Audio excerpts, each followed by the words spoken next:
नमस्कार दोस्तों। अष्टांग हृदय अपन देख रहे थे, दूसरा अध्याय दिनचर्या अध्याय अपन देख रहे थे। उसमें अपन ने जो है दातून विधि तक अपन ने देखा था और उसमें अपन ने कहा था कि साहब जीव निर्लेखन वगैरह जो है वो अष्टांग हृदय में नहीं बताया, लेकिन आचार्य वाग्भट ने ही उसको अष्टांग संग्रह में बताया है। तो यहाँ तक अपन ने बातें कर ली थी। तो इसके बाद अपन दातून विधि के पश्चात क्या करना है तो वो अपन देखेंगे। जी हाँ, आगे चलते हैं अपन। सबसे पहले अपन उसके बाद अपन बात करेंगे अंजन प्रयोग। जी हाँ, तो अंजन प्रयोग में अपन देखते हैं कि सोविरंजनम नित्यम हितम अक्ष्णोस्ततो भजेत। जी हाँ, कि सोविरंजन का प्रयोग अपने को क्या करना चाहिए, नित्य करना चाहिए, डेली करना चाहिए। जी हाँ, तो अपन कहेंगे साहब मुख शुद्धि के पश्चात, मुख शुद्धि अपन ने दांतों से की थी, उसके पश्चात क्या करना है, प्रतिदिन सोवीर अंजन का प्रयोग करना है। जी हाँ, तो बात करें अपन प्रतिदिन कौन से अंजन का प्रयोग करना होता है साहब, सोवीर अंजन का। लेकिन अगर अपन बात करें रसांजन जो अपन अभी देखेंगे आगे, ठीक है, रसांजन की बात अपन करें तो उसको क्या करते हैं अपन, साप्ताहिक मतलब सप्ताह में एक बार अपन प्रयोग करते हैं। उसका अपन कारण देखेंगे आगे। जी हाँ, इसके बाद इसको क्या करना चाहिए, सोविरंजन को प्रतिदिन क्या करना चाहिए, आंखों में लगाना चाहिए। जी बिल्कुल। इसके बाद अपन आगे देखेंगे रसांजन। रसांजन को प्रयोग किस प्रकार से करना है, तो इसमें क्या लिखा आचार्य ने कि चक्षुष तेजोमयम तस्य विशेषात श्लेषमतो भयम। जी हाँ, चक्षु क्या होती हैं, तेजोमय होती हैं। अपन ने कहा था कि साहब ये जो इंद्रियां हैं, सभी इंद्रियां एक एक महाभूत प्रधान होती हैं। जैसे अपन ने कहा था कि साहब आकाश महाभूत से प्रधान होता है, मतलब आकाश महाभूत प्रधान इंद्रिय होती है, वो है कर्ण शब्द, जिसको अपन बोलते हैं तन्मात्रा। जी हाँ, इसके बाद अपन बात करें अग्नि महाभूत की, अगर बात करते हैं तो उसी प्रकार क्या होगी, आँख या फिर अक्षी जो अपन कहें, क्या अग्नि महाभूत प्रदान होती है। तो अग्नि के लिए शब्द प्रयोग हुआ है तेज। ठीक है, ये तेजोमय बताया ना, तो ये इसने कहा है कि साहब चक्षुष तेजोमय तस्य विशेषा, तो उसको विशेष रूप से क्या रहता है, श्लेष्म तो भयम, तो श्लेष्म का भय रहता है, किसका, कफ का भय रहता है। जी हाँ, योजित सप्त रात्रे अस्मात्, इसीलिए साप्ताहिक योजना रहती है किसका, श्रवणार्थ रसांजनम। तो रसांजन का प्रयोग करना होता है ताकि वो कफ दोष से जो है मुक्त रह सके। जी हाँ, तो इसमें अपन क्या लिखेंगे कि आँख जो है वो तेजोमय होती है, अग्नि गुण प्रधान होती है, तो उसे विशेष कर किससे, शीत गुण प्रधान कौन होता है, कफ। सब अग्नि की बात करें तो किससे खतरा रहता है, पानी से रहता है कि नहीं रहता है, तो पानी क्या होता है, शीत गुण प्रधान होता है। और कफज जो है वो भी बिल्कुल कफ दोष भी इसी प्रकार शीत गुण प्रधान रहता है, तो उसका भय उसको रहता है। जी हाँ, इसके बाद अपन देखें कि आँख से कफ दोष को निकालने के लिए अपन कहते हैं कि साहब ये अगर रसांजन का प्रयोग उसमें करते हैं तो कफ दोष निकल जाता है, उसका आँख का क्या हो जाता है, सरवण हो जाता है, तो उसकी वजह से कफ दोष से वो क्या होती है, मुक्त हो जाती है। इसका प्रयोग सप्ताह में क्या करना चाहिए, एक बार अवश्य करना चाहिए। जी बिल्कुल, अपन आगे चलेंगे। तो रसांजन के पश्चात अपन देखेंगे नस्ये का प्रयोग अपन देखेंगे। तो नशे में सबसे पहले क्या लिखा है कि ततो, उसके बाद, किसके बाद, अंजन के बाद क्या करना है, नावन, गंडूस, धूम, तांबुल, भाग भवे, तो इनका अपने को क्या करना है, सेवन करना है। तो इसमें नावन जो शब्द है वो किसके लिए प्रयोग किया गया, नस्ये के लिए किया गया है। आगे अपन मतलब बाद में आप पंचकर्म देखोगे उसमें भी आपको नस्ये के लिए बहुत बार आपको नावन शब्द देखने को मिल जाएगा। जी हाँ, तो इसमें अपन देखते हैं अंजन प्रयोग करने के बाद क्या करना है, नस्य करना है। गंडूस, गंडूस में क्या होता है कि मुख में औषधियाँ धारण करते हैं। ठीक है, अच्छा, धूमपान तथा तांबुल। ठीक है, तांबुल वैसे तंबाकू को टाइप बोलते हैं। जी हाँ, तो इसमें अपन बात करेंगे तो ये लेने होते हैं, लेकिन इनके निषेध अपन देखते हैं किस किस केस में नहीं लेने होते हैं। तो सबसे पहले बात करेंगे अपन तांबुल सेवन की बात करें तो उसका निषेध अपन देखते हैं। तो इसमें क्या लिखा है कि तांबूलम छत पित्ताश्रिक रुक्षोत कुपित चक्षुषाम। जी हाँ, विस्मूर्षा मद्दाते, वैसे मद्दाते मदार्ता नाम पथ्यम शोषिणाम अपी। जी हाँ, तो इसको सबसे पहले अपन देखते हैं कि तांबुल का सेवन कब नहीं करना है। तो सबसे पहले छत में नहीं करना, उर्छत में नहीं करना। ठीक है, छत तथा उर्छत से पीड़ित व्यक्ति, ठीक है, कोई चोट हो जाती है ना, घाव वगैरह हो जाए, इस प्रकार समझे। अच्छा, पित्त विकार। अब तांबूल जो होता है वो कौन सी, ये क्या है कि पित्तज जो है इसके गुण होते हैं, है ना, पित्त वृद्धि करता है, पित्तज गुण होते हैं इसके, तीक्ष्ण होता है तो पित्त के जो गुण होते हैं वही होते हैं। तो कहने का मतलब अगर पित्तज रोगों की बात करें सामूहिक रूप से, तो उसमें अपने को क्या नहीं करना, इसका प्रयोग नहीं करना है। यहाँ पे देखिए छत, पित्त और अस्त्री, तो अस्त्री को होता है, एक अस्त्रिक शब्द आपको देखने को मिलेगा, देख लिया होगा आपने पहले चैप्टर में, आपने देख लिया होगा रसास्त्रिक, मांस, मेद, अस्थि, मज्जा, शुक्र। तो ये सप्त धातु वर्णन आपने देखा होगा, नहीं देखा हो तो आप देख लीजिएगा। तो उसमें अस्त्रिक है, अस्त्रिक शब्द प्रयोग होता है किसके लिए, रक्त के लिए होता है, ठीक है, ये काम आएगा आपके। और रक्त की उत्पत्ति आपको देखी होगी आपने फिजियोलॉजी में, समझ, रुधिर की उत्पत्ति आपने देखी हुई पित्त से ही होती है ना विशेष रूप से पित्त होता है, आप जरूर उसका नाम लिखिएगा, ठीक है। तो ये रक्त की, तो इसलिए अपन ने पित्त विकार किया, उसके बाद में अपन ने रक्त विकारों की बात की, तो इनमें अपने को प्रयोग नहीं करना है। रुक्ष शरीर वालों की बात की है, उनको भी नहीं करना है। जो नेत्र रोगी हैं उनको नहीं करना है। विष विकार, आगे है विष, मूर्छा, ठीक है। तो विष से पीड़ित, मूर्छा से पीड़ित, मद्दाते, ठीक है, मदारता नाम है, मद्दाते आदि रोगों से पीड़ित तथा शोष रोगी, शोष बोलते हैं किसको, ट्यूबरकुलोसिस को बोलते हैं, ठीक है, शोष बोलते हैं। इसमें आदमी थोड़ा कमजोर हो जाता है ना, शोषण हो जाता है शरीर का, इस प्रकार से समझे तो शोष है। तो टीबी हो गया, यक्ष्मा, राजयक्ष्मा जो समझते हो ना, उसको शोष बोलते हैं, राजयक्ष्मा, ठीक है। तो इसमें क्या है, तांबुल का सेवन अपने को नहीं करना चाहिए, जी हाँ। इसके बाद अपन आगे चलेंगे, अभ्यंग, इसके बाद अभ्यंग करना है, ठीक है। अभ्यंग बोलते हैं मसाज को टाइप है ना, तो उसको बोलते हैं अभ्यंग, अभ्यंगम आचरेन नित्यम स जरा श्रमवातः। तो इसमें अपन देखते हैं कि प्रतिदिन अगर आप अभ्यंग करते हो, या फिर अपन कहते हैं करना चाहिए, इससे क्या होता है साहब, जरा श्रम, श्रम बोलते हैं साहब थकावट के लिए प्रयुक्त होता है टर्म, है ना, थकावट के लिए। अच्छा, वातज विकारों का नाश होता है किससे, अभ्यंग करने से, ठीक है। तो अभ्यंग जनरली किससे करते हैं साहब, तेल से करते हैं, ठीक है, ठीक है। तो तेल से अभ्यंग करते हैं। इसके बाद क्या है, दृष्टि, प्रसाद, पुष्टे आयु, स्वप्न सुतक, स्वप्न सुत, त्वकत्व दाढ़ीकृत, जी हाँ। तो इसमें क्या है कि दृष्टि को स्वच्छ करता है, दृष्टि प्रसाद, तो दृष्टि को क्या करता है साहब, स्वच्छ करता है। अगली बात है पुष्टे, शरीर को क्या करता है, पुष्ट करता है, पुष्टे है ये, है ना, पुष्टे आदत है ये। फिर आयु, आयु से निकला, तो आयु की क्या करता है साहब, वृद्धि करता है, आयु को बढ़ाता है, क्या, अभ्यंग। स्वप्न, स्वप्न बोलते हैं साहब गहरी नींद आती है, नींद अच्छी आती है, स्वप्न शब्द नींद के लिए प्रयोग में लिया जाता है। सुत्वक, त्वचा को क्या करता है, सुंदरता प्रदान करता है, ठीक है। और दाढ़ेकृत, तो मांसपेशियों में क्या करता है, दृढ़ बनाता है, ठीक है, मजबूत बनाता है मांसपेशियों को, ठीक है। ये बात की अपन ने अभ्यंग की, ठीक है। अच्छा, अब ये आप देखोगे, ये एक लाइन है, ये आगे श्लोक है छोटा सा, वो अपन ने नहीं लिया है, अपन वही श्लोक ले रहे हैं जो अति महत्वपूर्ण है ना। तो ये वो था नहीं इतना, लेकिन बात कर लेते हैं उसका क्या मतलब था कि अभ्यंग कहाँ करना चाहिए, ठीक है। सारे शरीर के करना चाहिए, लेकिन मोस्टली अगर अपन मेन रूप से बात करें तो सिर, कान तथा पैरों के तलुओं में विशेष रूप से क्या करना चाहिए, अभ्यंग करना चाहिए, ठीक है। इसके बाद अपन आगे चलते हैं। अब साहब अभ्यंग का निषेध बताया, निषेध अपन साथ साथ सबका देखते चल रहे हैं, जी हाँ। वर्जयो अभ्यंग कफग्रस्त कृत संशुद्धे अजीर्ण भी, ठीक है। अब इसमें देखते हैं कि किस किस में, प्रतिशय आदि कफज विकारों में, ठीक है, कफग्रस्त वर्जित है, वर्जयो अभ्यंग, अभ्यंग वर्जित है। कफज विकारों से पीड़ित रोगी में शरीर शुद्धि, जिन्होंने शरीर शुद्धि के लिए वमन विरेचन किए हैं उनको अभ्यंग नहीं करना है, ठीक है। पंचक्रम वगैरह का प्रयोग करते हैं, वमन विरेचन करते हैं, तो उसमें अभ्यंग नहीं करना होता है।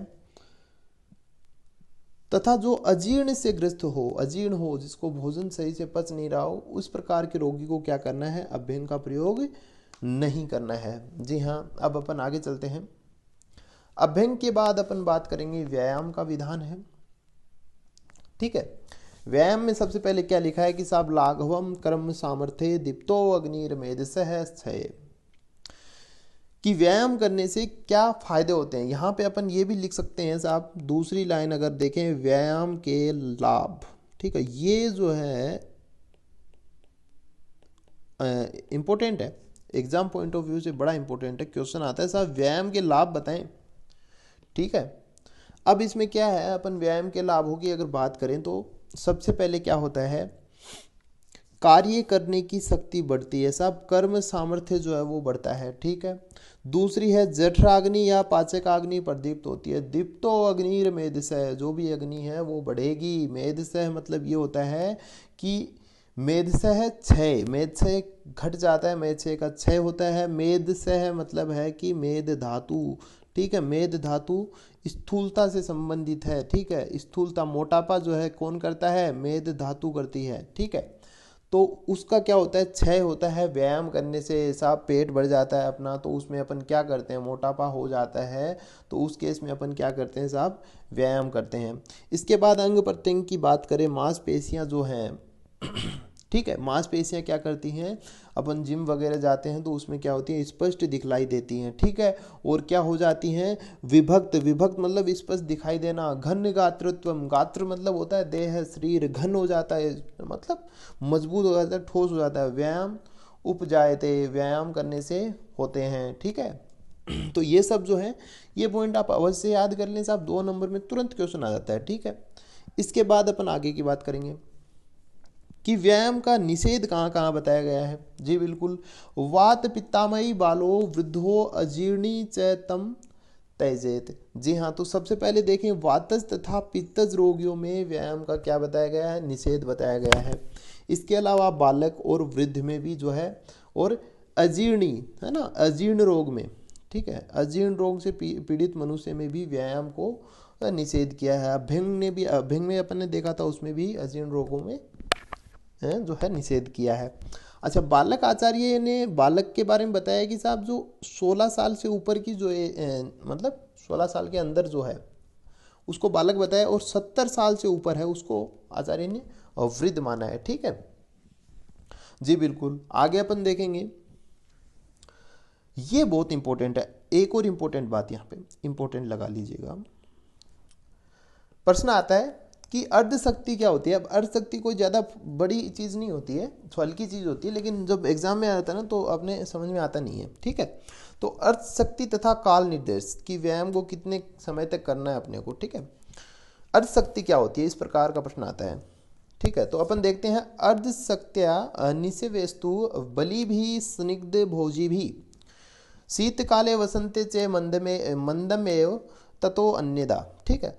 अब आचार्य ने कहा है कि साहब बलवान है, ठीक है, इसके साथ साथ स्निग्ध है, जो स्निग्ध भोजनों का क्या करता है, सेवन करता है, उसको कब तक व्यायाम करना चाहिए साहब, अर्ध शक्ति तक उसको व्यायाम करनी चाहिए। अब ये अर्ध शक्ति क्या होता है, अर्ध शक्ति मतलब आधी शक्ति है ना, ये होता है। तो अर्ध शक्ति को अगर अपन इसके लक्षणों की बात करें, अर्ध शक्ति के लक्षणों की बात करें, तो मैं आपको सिंपली बता दूं, जब तक मतलब अपन जैसे दौड़ रहे हैं या फिर कुछ भी काम कर रहे हैं, तो उसमें पहले तो अपन नाक से सांस चलता रहता है, फिर अपने मुंह से सांस लेने लग जाते हैं, या फिर अपन कहें हाँफने लग जाते हैं ना अपन,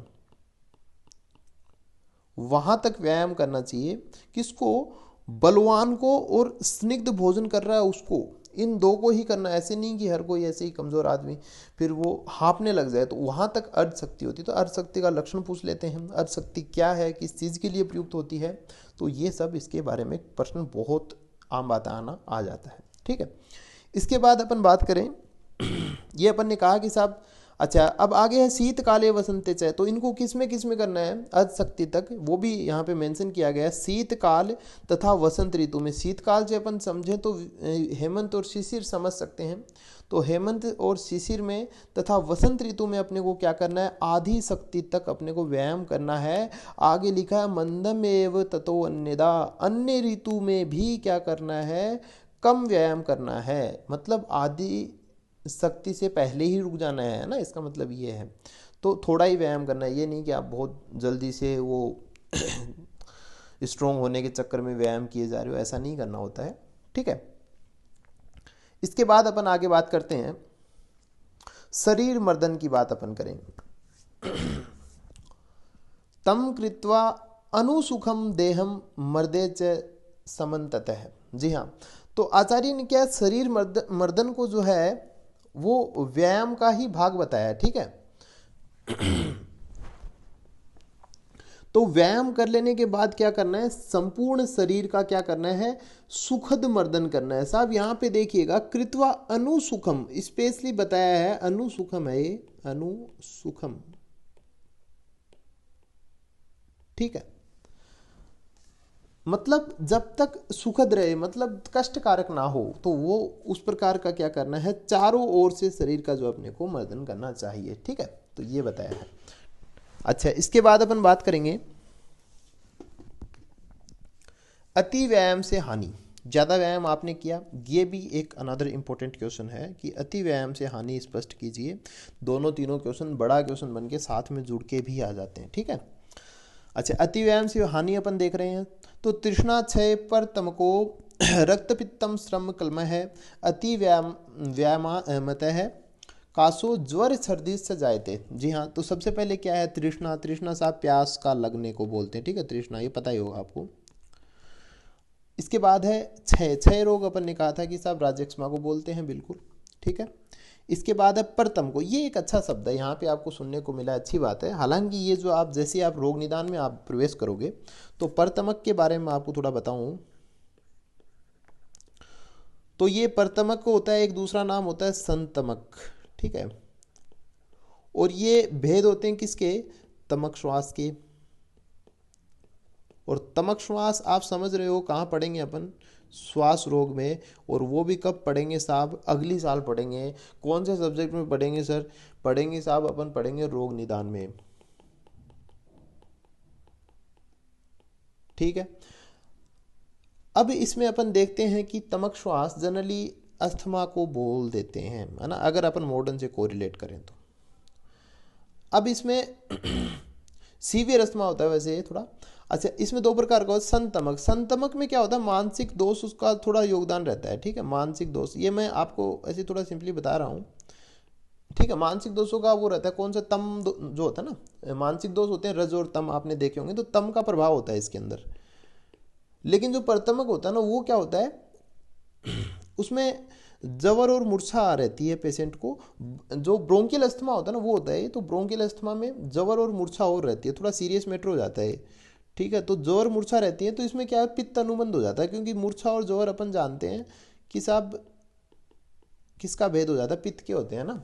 तो ये परतमक श्वास ये सब होता है। तो वो जो परतमक श्वास जो है, एक सीवियर अस्थमा, ब्रोंकियल अस्थमा, वो भी जो है हो जाता है किससे, अति व्यायाम करने से, ठीक है। अच्छा, रक्तपित्तम, रक्तपित्त अपन देख रहे हैं, श्रम थकावट, ठीक है। कल्म, कल्म बोलते हैं साहब मानसिक दुर्बलता को बोलते हैं, तो ये आ जाती है व्यायाम करने से, ठीक है।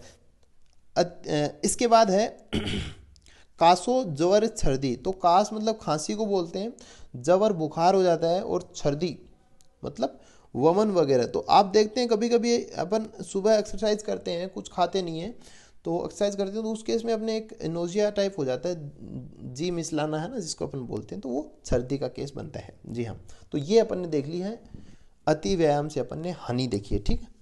अब अपन थोड़ा और आगे चलते हैं साहब। अब व्यायाम के बाद अपने को क्या करना है, उपटन करना है। उपटन तो साहब ये हो गया हिंदी का शब्द, वाकई में जो शब्द होता है ये, इसको उद्वर्तन आपको देखने को मिलेगा, उद्वर्तन, ठीक है। अच्छा, उपटन आप समझते ही हो, जी बिल्कुल। अब इसमें देखते हैं कि व्यायाम के बाद आपको उपटन करना चाहिए, ठीक है। अच्छा, या फिर अपन कहीं लगाना चाहिए, इससे कफ का नाश होता है। ये मेद धातु को पिघलाकर, कौन सी का, मेद से है पर विलायनम, विलयन करता है इसका, पिघला देता है इसको, पर विलायन पिघलाकर उससे सुखा देता है, ठीक है, मेद धातु को। स्त्री कर्णम अंगानाम, अंगों को स्थिर करता है, मजबूत करता है, ठीक है। त्वक प्रसाद करम परम, और क्या करता है, त्वचा को कांतियुक्त करता है, त्वचा की शोभा बढ़ाता है, सौंदर्य बढ़ाता है, ठीक है। उपटन अच्छे से जानते हो आप, उपटन लगाते हैं, विशेषकर महिलाएं लगाती हैं, जी हाँ। तो अपन ने बात की है, उपटन तक अपन ने यहाँ पे देखा है। इसके बाद अपन जो है व्यायाम का जो था अपना वो कंप्लीट हो गया है। इसके बाद अपन स्नान वगैरह देखेंगे, ठीक है। तो कुछ और पोर्शन बचा है, तो अपन ने पार्ट फर्स्ट अपन ने किया है, पार्ट सेकंड अपन ने कर लिया है अभी। और पार्ट थर्ड जो है, तो 3 पार्ट बनाना उचित रहता है डालने को, तो इसमें भी डाल देते, फिर लेंदी हो जाता है थोड़ा, ठीक नहीं रहता। तो बहुत बहुत धन्यवाद, आपने देखा यहाँ तक। और आप चाहें तो आप जुड़ सकते हैं हमारे से, और भी आपको वीडियोस वगैरह मिल जाती हैं। इसके अलावा आपको इंडिविजुअल हेल्प भी मिल जाती है, कोई ऐसे शिक्षा रिलेटेड कोई भी आपको अगर चीज़ पूछनी होती है तो बता देते हैं। तो आप फेसबुक पे आप जुड़ सकते हो, हमारे ग्रुप है वो जो क्या बोलते हैं उसको, पेज है, फेसबुक पेज है ना, इस नाम से है, तो आप वहाँ जुड़ सकते हैं। और इसके नोट्स वगैरह भी मिल जाते हैं आपको, जो हाथ से लिखे हुए नोट्स हैं ये भी आपको पीडीएफ के रूप में अवेलेबल हो जाएंगे, और हो भी रहे हैं, अभी हैं शायद अवेलेबल हैं। आप बीएमएस स्टडीज़ आप गूगल पे सर्च कीजिएगा, और उसके बाद में आपको वहाँ पे वेबसाइट मिलेगी bmsstudies.in करके, उस पर आप चले जाइएगा, वहाँ पे आपको मिल जाएगा। तो पूरा चैप्टर होगा तो वो डाल देंगे, अभी उसमें थोड़ा सैंपल पड़ा हुआ, मतलब जो अभी तक हो गया वो तो है। ठीक है जी हाँ, बहुत बहुत धन्यवाद, और जुड़े रहिए। शेयर थोड़ा कर दीजिएगा, अच्छा लगता है आप शेयर करते हो तो थोड़ी कम्युनिटी बढ़ती है, ज़्यादा क्वेश्चंस रहेंगे, अच्छा रहेगा। कोई भी दिक्कत होती है वो आप पूछ सकते हैं, कमेंट कर सकते हैं, ऐसी कोई बात नहीं है। ठीक है, बहुत बहुत धन्यवाद।